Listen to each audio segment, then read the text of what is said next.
had young people over the years and they haven't wanted to get out of the car. And so the car's been able to be parked there, right there at the front, and we've been able to stand at the window, talk to them, build a rapport. I do worry that we won't see the clients that we should be seeing because it'll be hard for them to access services. Hands off Clare House, that is the petition that is out at the moment. You'll find a link to it in the comments below.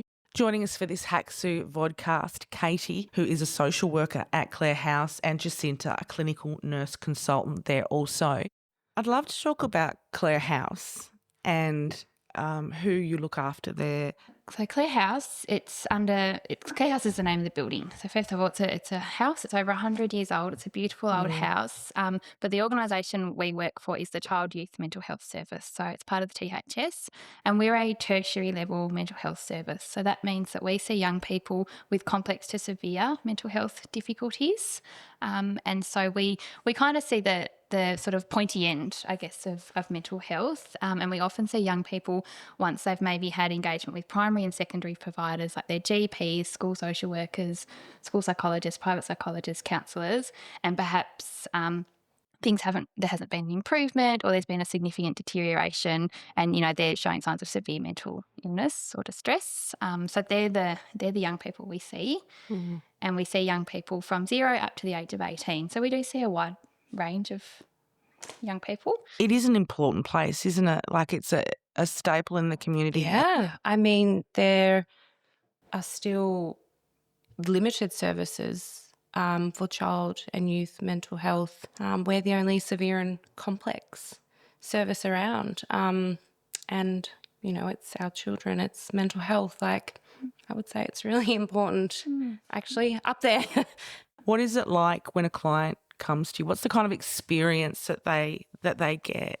We see families in the most challenging times of their life. No one comes to us at Clare House because things are going well.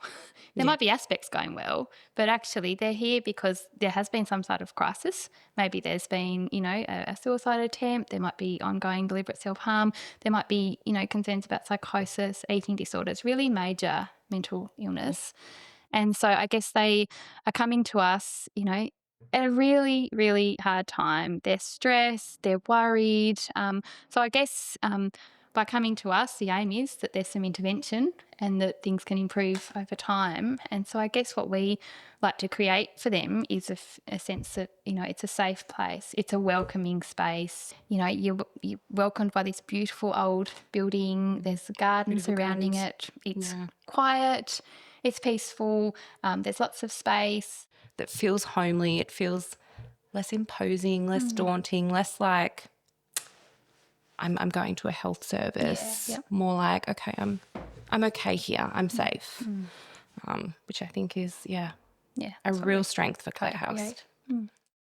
So the understanding is they want to move you from Clare Street into the city and sell that building, Clare House. That's our understanding of where we're at. So what will that move mean? Because obviously there's some concerns that it's going to be detrimental. I think moving to the city is sort of one of the big impacts that we have. I mean, it's the CBD, it's busy. A lot of our young people are obviously we're the pointy end, so they're already struggling. We also see a large number of young people with, neurodivergence. Very easily overstimulated young people who don't want to be out in public. They don't want to socialise. They don't want to talk to people. They don't want to see people. They don't want people seeing them. So for starters, you've got to come into the busy CBD. You've also got to find parking. Yep. So you've got to park in a car park, go up 14 levels. We've got free parking here on the street. Yeah, and I guess it's been a great way to engage clients. I've had young people over the years and they haven't wanted to get out of the car. And so the car's been able to be parked there, right there at the front, and we've been able to stand at the window, talk to them, build a rapport, gradually they've been able to come inside, feel that it's not threatening. Other times we have little young children that come with their parents and they might be there for therapy, and they're quite heightened because they're in a different space. They don't know what to expect. So we've been able to use the garden to be able to regulate them, so we can go for a walk around the garden, we can kick the soccer ball. Other times in the past, we've used the garden to make some mosaics and be really creative with young people that might not be ready to talk, but we really need to engage them.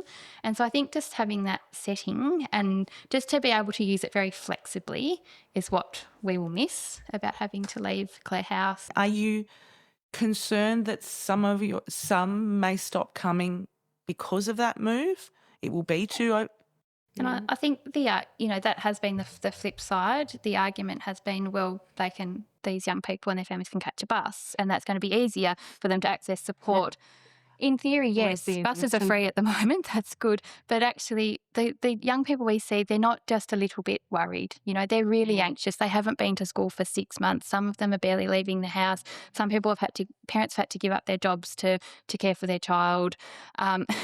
So I guess getting that young person on a bus, perhaps one bus or two buses, is actually not that easy. It's really tricky. And it's getting off that bus and it's walking through the city. And we've got to think, a lot of our young people, they don't want to come to a mental health service. It's really hard to acknowledge that you need mental health support often.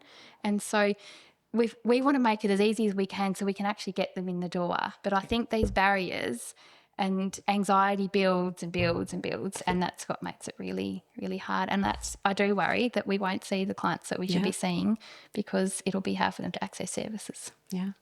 I just wonder, in your experience, you must have seen some incredible transformations or... I think seeing them do hard things, getting the young people that have been avoiding school for a year or 2 years and seeing them return even on, a part-time basis, something that was really hard for them maybe a couple of months ago. Yeah. And now they're doing it, and just seeing that moment of, I can do this, I'm not scared anymore, or I'm not anxious. And I think one thing that we look at when young people come through is, setting goals about what can we achieve, how can we make an improvement. But our focus is on functional gain, because I guess we see young people that their mental health challenges have really impacted on their ability to function. So the ability to go to school, to get out of bed, to eat the meals that they need to, anything like that, keep themselves safe. So I think, seeing young people come in, at the often lowest point of their life, and then over time to then regain this function to, be able to go to school, or actually just tolerate sitting in a room with someone that they didn't really know, and being able to practice regulating their emotions. So instead of, perhaps responding with self-harm if they were so overwhelmed and distressed, they've actually learnt strategies to be able to breathe through what it is, think about how they could ride the wave of their emotions, whatever it might be, whatever strategies they've learnt from one of our therapists. Those sort of stories are what are really important to us, and why we do what we do, to get people back to, being their best self, I guess, from their hardest moments. Well, I think it's amazing that you're both here advocating and fighting for your clients and the families as well. It is such important work.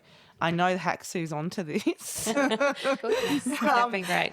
Thank you. Thanks. Thank you for listening to us and thinking about the families that we see.